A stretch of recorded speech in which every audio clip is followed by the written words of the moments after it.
2 Coríntios, capítulo 5.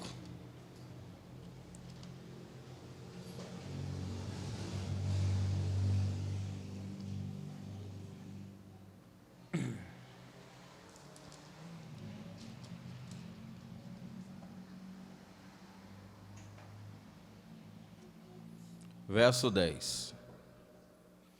2 Coríntios capítulo 5, verso de número 10, diz assim: porque todos devemos comparecer ante o tribunal de Cristo, para que cada um receba, segundo o que tiver feito por meio do corpo, quer bem ou mal. E outras traduções quer seja bom, quer seja má. Amém? Então, nós aprendemos na quarta-feira passada que existe um tribunal na qual todos nós, crentes em Cristo Jesus, salvo em Cristo Jesus, iremos passar. Todo ser humano na face da terra vai passar por um tribunal. Nós vamos entender que os tribunais são esses mais para frente, mas nós como cristãos, filhos de Deus, servos de Jesus, nós não estaremos imunes de passar por um tribunal, que eu costumo dizer por um acerto de contas. Por quê? Por mais que a salvação seja pela fé, e não seja por mérito ou por obra humana, e sim por crer na obra de Cristo, Deus nos salvou para as boas obras. Deus nos salvou para que nós andássemos, para que nós vivêssemos em boas obras. Ou seja, a expectativa de Deus é que eu e você corresponda à altura daquilo que Ele fez por nós. Amém? A expectativa de Deus é que eu e você corresponda à altura daquilo que Ele fez por nós. Porque por mais que para nós saiu de graça, para Ele custou um preço.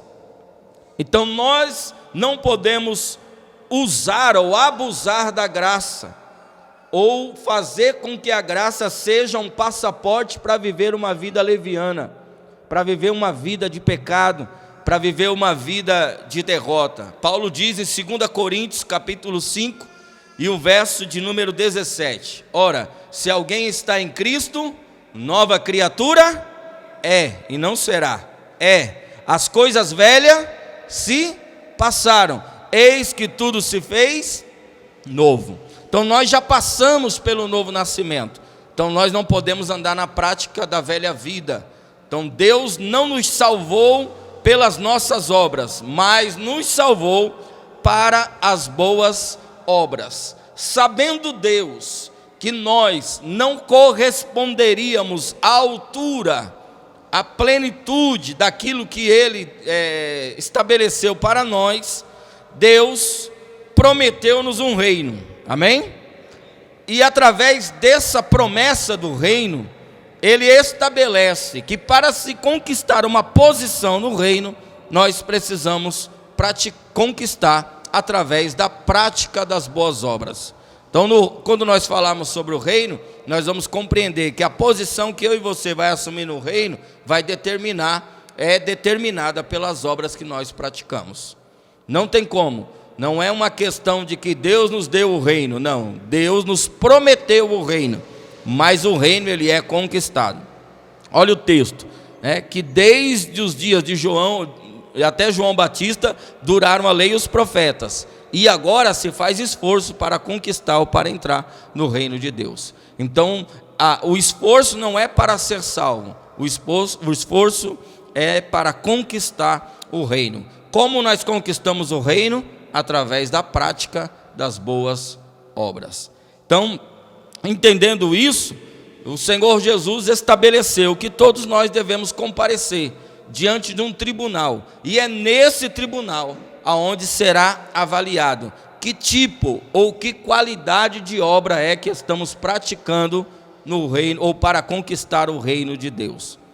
Então nós aprendemos que vamos comparecer diante do tribunal. O tribunal é necessário para avaliação das nossas obras feitas em Deus. Os critérios de avaliação não são baseados nem na nossa posição aqui na terra, condição física, monetária, intelectual, psicológica, mas sim os critérios aqui que serão usados para avaliar isso é o fogo. Nossas obras passarão pelo fogo. Então o mesmo critério que é usado para o rico vai ser usado para o pobre, vai ser usado para o leigo, vai ser usado para o intelectual. Então o próprio Senhor Deus estabeleceu isso. E nós vamos ter dois tipos de obras: obras que conseguirão suportar esse fogo e obras que não suportarão o fogo. Passou pelo fogo, é isso que vai avaliar. Não é eu que vou dizer para Deus, eu fiz essa obra por amor. É o fogo que vai dizer. Não é Jesus que vai julgar segundo a sua aparência, a igreja que você congregava, o pastor que você tinha, a habilidade, o dom que você possuía, não. Isso será avaliado pelo fogo. Não adianta chegar diante de Jesus e falar assim: ó, Jesus, essa Bíblia aqui, ó, é bonita, custou caro. Jesus vai pegar ela e vai jogar no fogo. E o fogo é que vai avaliar se é obra preciosa, se é obra de prata, ou se é obra de ouro, ou madeira, ou feno, ou palha. Amém? Então nós explicamos bem isso, e isso mudou um pouquinho o nosso conceito, para que a gente possa entender. Não é aquilo que eu acho que eu estou fazendo de bom que vai ser avaliado por Deus como bom. E aí eu até fiz aquela ilustração, né? Tem gente que vai chegar lá dando cavalinho de pau com um caminhão com 18 quilos lá de palha, volumoso, né? E outro vai chegar ali, né, com um pingentinho assim, ó, negocinho assim de ouro. E aí alguém vai olhar e vai dizer: ó, o caminhãozão que eu trouxe aqui de palha. E outro aí: eu só trouxe só esse negocinho de ouro. Mas quando jogar o caminhão de palha no fogo, queima tudo. Mas quando colocar o pingentinho de ouro no fogo, vai avaliar verdadeiramente o seu valor. Então obra preciosa não é obra volumosa. Guarda essa frase aí se quem quiser anotar. Obra preciosa não é obra volumosa. Tem muita gente que faz obra em quantidade, em volume, mas não em qualidade, em especificação, em propósito de Deus. Daí eu lembro que a minha esposa até falou: evangelizar é uma obra. E aí eu e o Renato discorremos nisso aí. Sim e não. Sim, porque é uma ordem de Deus pregar o evangelho. Não é se Deus não te chamou você para fazer isso. Porque tem muita gente que acha que está fazendo: vou fazer uma obra para Deus, faz um prato de comida e vai entregar lá para um mendigo. Mas às vezes Deus não chamou a pessoa para fazer isso. Então obra também não é aquilo que eu acho que eu tenho que fazer, é aquilo que Deus preparou antecipadamente para que eu faça. Amém? Quem estava aqui quarta-feira que vem consegue compreender melhor, porque nós explicamos bem mais detalhadamente essa questão. Aí nós caímos em Efésios capítulo 2, versículo 9 e versículo 10, que Deus antecipadamente já preparou uma obra para eu e você fazer. Então a obra de Deus não é aquilo que eu acho que eu penso. A obra de Deus é aquilo que Ele me chamou para fazer. Qualquer outra coisa que fuja disso é obra de madeira, ou é obra de feno, ou é obra de palha. E aí só deu tempo da gente falar das os três primeiros materiais, que é ouro, prata e pedras preciosas. Amém? Quem lembra? Ouro, prata e pedras preciosas. E nós falamos que obra de ouro é obras que revelam a natureza do Pai.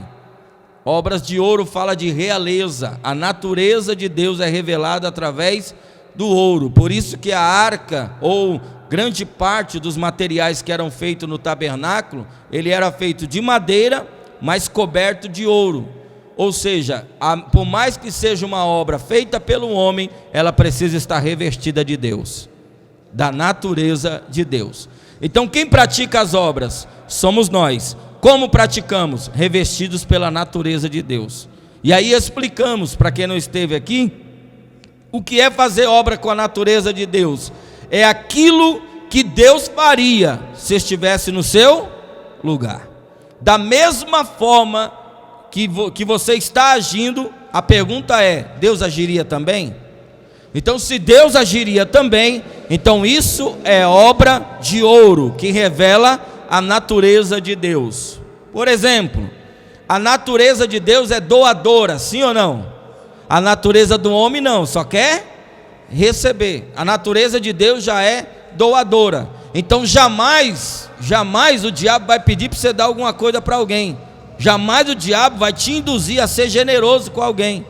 Se Deus está te convidando a dar ou a fazer algo se você está sentindo de fazer algo, generosidade por alguém, acredite, é o Espírito de Deus que está te induzindo a isso. E quando você faz, e isso não lhe pesa o coração, não é por obrigação, é voluntário, você até se sente bem, você está na obra revelando a natureza de Deus. Amém? E aí nós falamos as obras de prata também, que são obras que falam, prata fala a respeito da obra de Cristo, a obra redentora de Cristo. Então todas as vezes que praticamos obra de prata, nós estamos revelando a obra redentora de Cristo. E pedras preciosas está no plural, não está especificando que tipo de pedra preciosa é. E nós temos diversas pedras preciosas. Quem sabe numa outra oportunidade nós podemos falar das 12, né?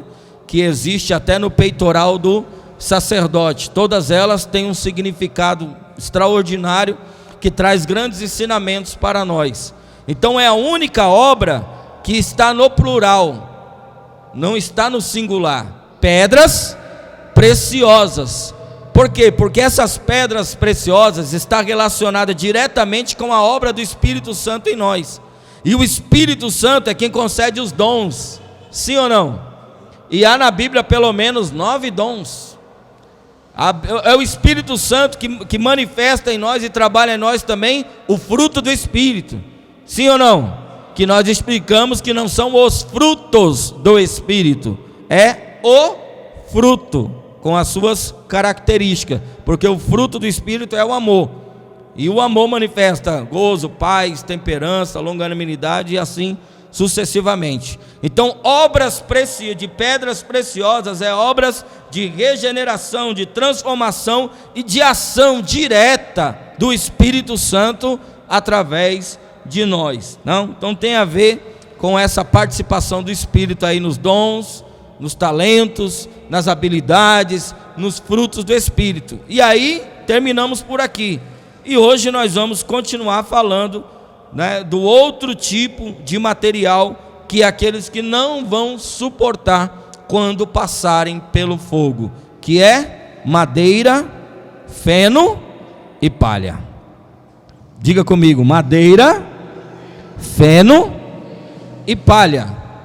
Curiosamente falando, irmãos, estas obras, essa segunda classe de obras que não suportarão o fogo, elas são justamente contrárias às 3 primeiras obras: a obra de ouro, a obra de prata e a obra de pedras preciosas. Por quê? Assim como o ouro, Renato, revela a natureza de Deus, as obras que manifestam a natureza de Deus, obras de madeira são aquelas que revelam a natureza humana. Pastor, então o que é obras classificadas como madeira? É tudo aquilo que eu e você fazemos que caracteriza ou que revela a natureza humana. Simples assim.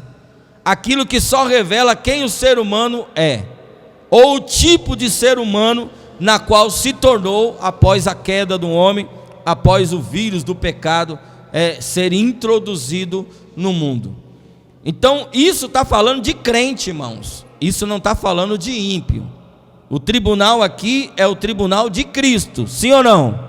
Logo, quem vai passar pelo tribunal de Cristo? É somente salvos. Entenda isso: tribunal de Cristo não é avaliação para condenação, não é a pessoa que está sendo julgada, e sim as suas obras. Isso precisa ficar bem claro, porque eu já vi pastores, pessoas ensinando, falando que de lá do tribunal de Cristo, muitas pessoas serão lançadas no inferno. Mas aí você vai para a Bíblia e você não encontra isso. Você não encontra esse tipo de informação. Porque os crentes foram ensinados que assim, fez certo, vai para o céu. Fez errado, vai para o inferno. Então a salvação não é baseada na fé, é baseada no que eu faço, é baseada no meu comportamento. Quem trata hoje conosco é Deus, porque nos tornamos filhos, e Ele só corrige e castiga quem ama e a quem tem por filho, diz lá em Hebreu. Por isso que às vezes, eu até falei para os irmãos, por isso que às vezes as coisas para o ímpio parecem serem mais fáceis do que para o crente. O ímpio vai para os Estados Unidos, volta cheio de celular. O crente vai para os Estados Unidos, se voltar com 3 celulares, passa na alfândega. Aí você fala, mas Senhor, né? O camarada trouxe lá, porque o seu pai é outro, e quem trata com você é o seu pai. Não tem jeito. Já não te passou isso pela cabeça? Lembra de Asaf? Estou cansado, eu faço tudo certinho, eu guardo a lei, eu vou para a igreja, eu dou o dízimo, eu oferto, estou parafraseando as palavras. E eu olho para a vida do ímpio e parece que não tem aperto na vida do ímpio. Parece que o ímpio faz as coisas, até a sua morte, o seu funeral parece que é saudável, parece que é suave. Só para mim que sou crente, que parece que as coisas é tudo difícil, é tudo pesar. É porque quem trata com o ímpio não é Deus, irmãos. Mas quem trata com o crente é o Senhor. Justiça própria. O mesmo que Jó tinha também, que é difícil falar isso, porque tem os crentes que idolatram personagens da Bíblia, que eu já apanhei, quando eu falei a respeito de João Batista uma vez, os irmãos quase bateram em mim, de tanto que eles idolatravam. Eu não sabia que eles tinham tanto apreço por João Batista, mais do que pelo próprio Cristo. Tinham tanto apreço por João Batista, que quando eu falei do João Batista, das coisas erradas que ele fez, que ele não devia ter perdido a cabeça, morreu antes do tempo, porque simplesmente se frustrou que o Messias era o primo dele. E naquela época a cultura era vergonha para alguém que era mais velho do que você possuir ou conquistar uma posição melhor do que você. Por isso que Jesus só começou o ministério quando o pai dele morreu, porque qualquer coisa que ele fizesse, a glória era para o pai. E assim na família era assim. Lembra dos textos lá que fala das mulheres? Uma mulher mais nova não poderia casar primeiro do que a mais velha. Lembra de Jacó? Por que Jacó teve que casar com a irmã da Lia? Por que ele teve que casar? Porque Labão falou, não pode casar com a mais nova, a mais velha tem que sair de casa primeiro. Às vezes não é assim na sua casa também? Quem filha a mulher, né? A mais nova vai casar primeiro e a mais velha já fica falando o quê? Vai ficar para titia. Fulano, a mais nova já está casando e a mais velha não casa. Até hoje ainda tem um pouco dessa cultura na cabeça das pessoas. Quando João Batista, porque entende, irmãos, olha para mim, João tem coisas que a gente compreende por revelação, mas não por entendimento. Deus revelou para João quem era o Messias, mas João não aceitou. Falou por revelação, eis o Cordeiro de Deus, que tira o pecado do mundo. Batizou ele, viu o céu se abrir, o Espírito descer em forma corpórea como de pomba, a voz audível ao ouvido de todos dizer, esse é o meu Filho amado, em que minha alma se compraz, a ele escutai. Ouviu tudo isso, e depois de ouvir tudo isso, sabe o que ele fez? Em vez de parar de batizar e seguir a Jesus, ele continuou batizando. Ou seja, ele testificou que Jesus era o Cristo, mas ele depois se frustrou, porque o Cristo era o primo dele, e ele era 6 meses mais velho do que Jesus. Tanto é que quando chegaram para falar com ele, ele falou assim, eu não sou o Cristo. Mas quem perguntou que você é? Ninguém perguntou nada. E confessou. Mas ninguém perguntou se ele era o Cristo. Irmão, eu não vou fazer um julgamento de pensamento, mas eu acredito que João Batista tinha vontade de ser o Messias. Já que estamos falando de obra, posso falar um negócio? Vai doer um pouquinho? Pode falar, irmão? Eu acho que só o Marcelo falou. Pode falar, irmão? O problema da gente, às vezes, é que a gente não se contenta com aquilo que Deus nos mandou fazer. A gente quer fazer o que o outro está fazendo. A gente inveja o dom do outro. a gente inveja o talento do outro, a gente inveja o que o outro está fazendo. Mas se Deus não te chamou para fazer aquilo, acredite, você pode se esforçar, estudar e fazer, vai fazer por técnica, vai liberar simplesmente a natureza humana que há dentro de você, mas não vai ser pelo Espírito de Deus, porque, irmão, a gente pensa assim, ó como é que os crentes pensam, olha para mim, eles pensam assim, que galardão grande, volumoso, é cantor, pregador, pastor, sim ou não, irmão? Fala a verdade, eu já pensei assim, eu falei, rapaz, esses pastores que estão na televisão aí, que tem até emissora, galardão desses homens é grande, que olha o tamanho da obra que esses homens fez. Não é assim que às vezes a gente pensa, irmão? A gente pensa que os cantores aí, que está cheio de agenda, que faz questão de postar lá nas redes sociais, 30 agendas por mês, 20 agendas por mês, a gente pensa assim, não, esses homens que vão receber um grande galardão. Deixa eu dizer para você, a hora que Deus jogar a obra no fogo, você vai ver quem é e quem não é, irmão.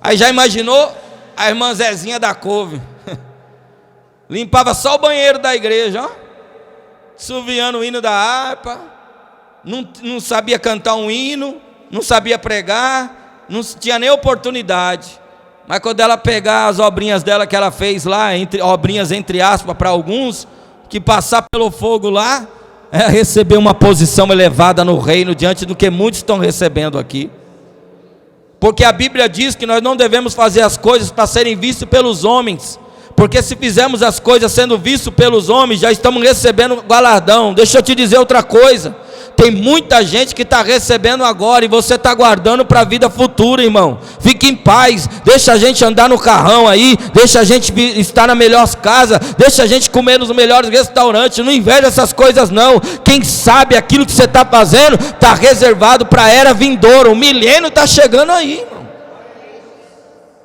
Não podemos invejar ninguém. Por isso que Paulo diz que uns pregam por porfia, outros por inveja. Você acredita, irmão?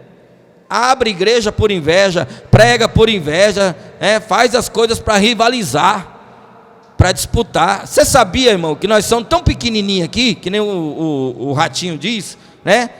Só um cafezinho no bullying nós temos, mas tem café no bullying, mas é pouquinho. Já tem igreja imitando nós, filho. Pastor, mas a gente não tem que influenciar as pessoas? Mas só Deus vai julgar se isso foi por influência ou se isso foi para imitar ou para rivalizar. Quando nós abrimos a igreja aqui, tinha igrejas que tinha 2, 3 cultos por semana. Quando nós abrimos a igreja aqui, irmãos, teve pastor que criou trabalho todo dia. Pegou os obreiros e envolveu, abriu o trabalho na casa dos irmãos, assim, saiu colocando, segunda na casa de uma irmã, terça na casa de outro, quarta na casa de outro. É porque Deus vai julgar a intenção do coração com a execução, né? Isso, é aquilo que eu sempre falo aqui, Deus julga primeiro a intenção, e depois a ação. E Deus, irmão, não deixa, ninguém vai falhar, porque, a Bíblia diz que Deus revela os segredos do coração. Lá serão revelados os segredos do coração. Porque tem muita obra que a gente faz que parece ser boa, mas o coração é mau. O coração não está inteiro, não está correspondendo com aquilo que está fazendo. É que nem um assunto polêmico, né? Que nem o Renato fala, né? Vou mexer com muita gente aí. Não é questão do dízimo, não adianta, irmão. Não adianta você botar na sua mão uma coisa que não está no seu coração. Se não, é que nem a salvação, a mesma coisa. Confessar com a boca, mas não crer com o coração, não é salvo.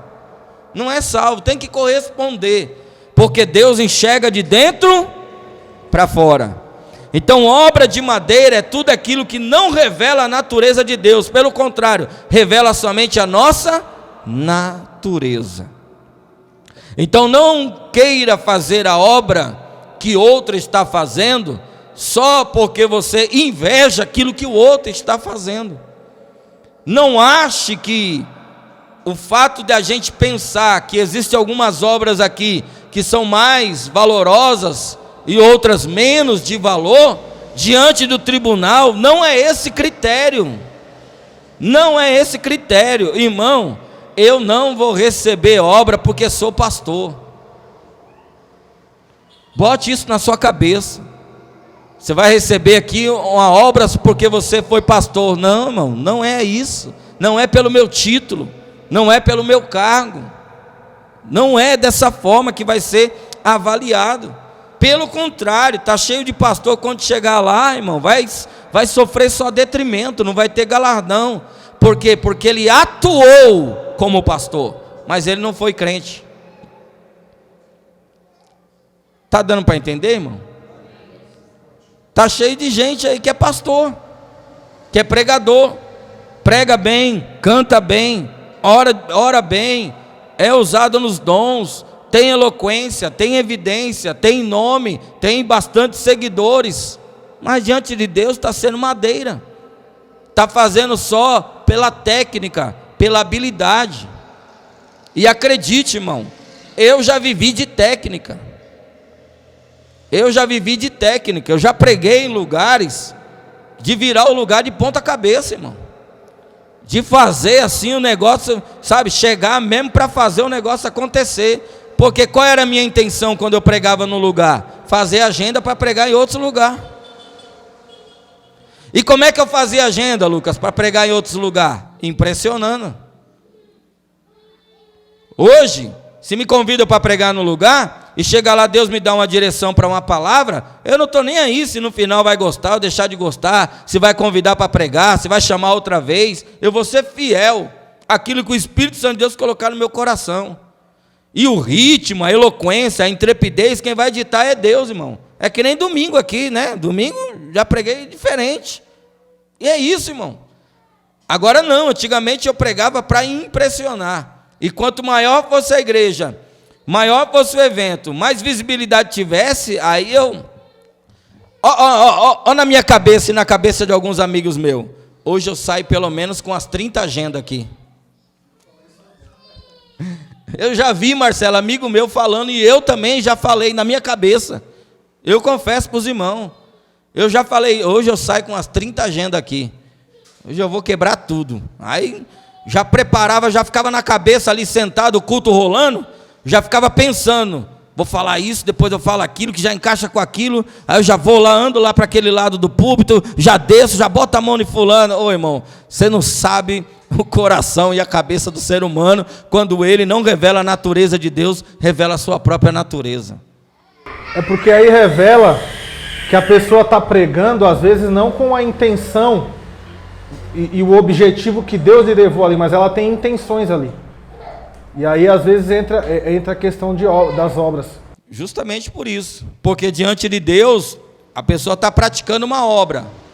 Não importa, qualquer ação sua, qualquer movimentação sua é obra. Amém? Amém. O problema é que tipo de obra.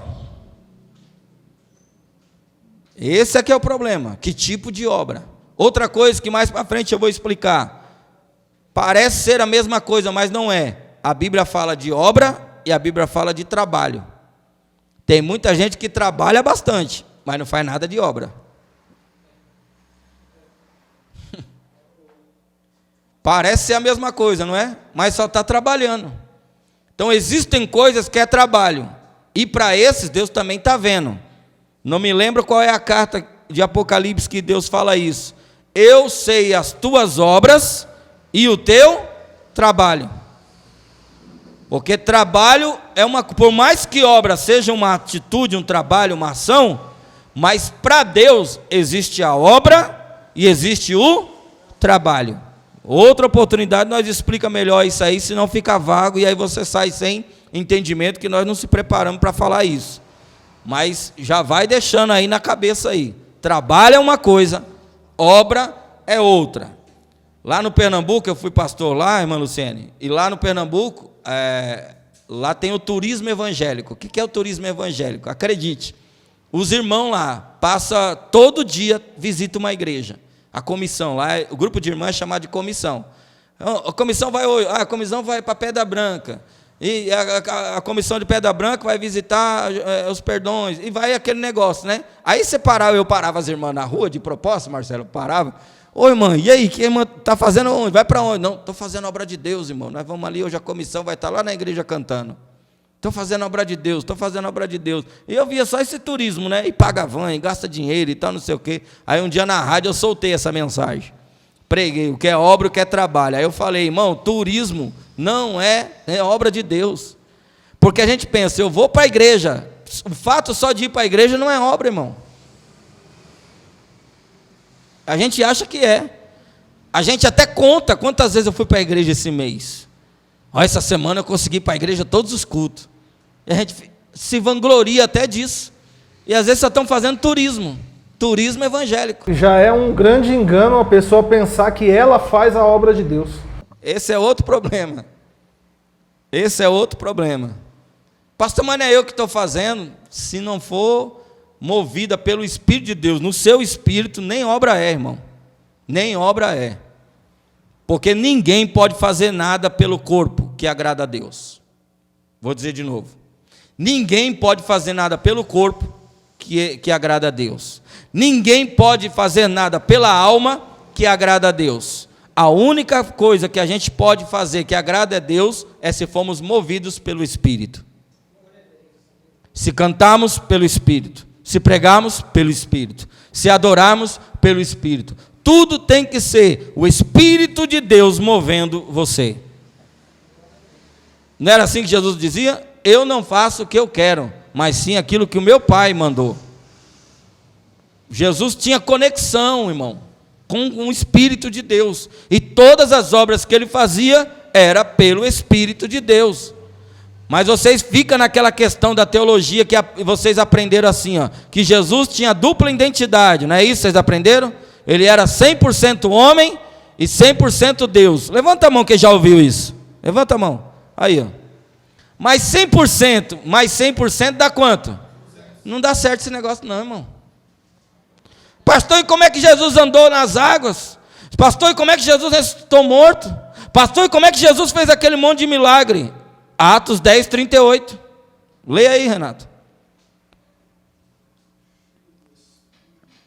Jesus fez pelo Espírito, irmão. Para Jesus fazer o que ele fez, Deus teve que encher ele do Espírito. Por isso que ele disse que nós faríamos obras maiores que ele fez. Por quê? Porque o Espírito continua aqui enchendo nós e capacitando nós para fazer. Pastor, e por que nós não faz? Porque não está conectado corretamente, plenamente, genuinamente com o Espírito de Deus. Mas se tiver, irmão, acredite, acontece ainda hoje. Leia aí Atos 10, 38. Como Deus ungiu a Jesus de Nazaré com o Espírito Santo e com poder, o qual andou fazendo bem e curando a todos os oprimidos do diabo, porque Deus era com ele. Olha aí. Como Deus ungiu a Jesus de Nazaré com o Espírito Santo e com poder, o qual, por conta disso, todavia, fez o que fez, porque era ungido pelo Espírito. Porque Deus deu a ele poder, Deus deu a ele autoridade. Ele mesmo disse, o homem de si mesmo não pode fazer nada. Não pode fazer nada. Nós não agrada a Deus na nossa carne, irmão. Ah, mas agora está na moda dançar para Jesus. Então vamos dançar para Jesus. Pode fazer porque está na moda, filho. Pelo contrário, hoje a falta de inspiração, de conexão e de espiritualidade na igreja é tão grande que elas esperam ver o que está acontecendo no mundo, ver o que está rolando no mundo, quais são as trends do mundo, para poder associar isso com o Evangelho. É uma adaptação às coisas do mundo. Não é mais a igreja que influencia. O mundo está influenciando a igreja. E a igreja só corresponde àquilo que o mundo ditar. Que o mundo ditar vira moda dentro da igreja. E dói, irmãos, e dói quando a gente vê até pastor entrando nessa. Eu vi uma que o pastor juntou com a igreja todinha, de frente para o púlpito, filmando assim, ó, do púlpito para a igreja, o pastor de frente, as pastoras, as irmãs assim, e toda a igreja todinha fazendo um TikTok, irmão. Quase que eu dei uma de João ali, João não Batista, o João, discípulo de Jesus. Senhor, dá autoridade para mandar descer fogo do céu, mas eu lembrei que tem que amar, né?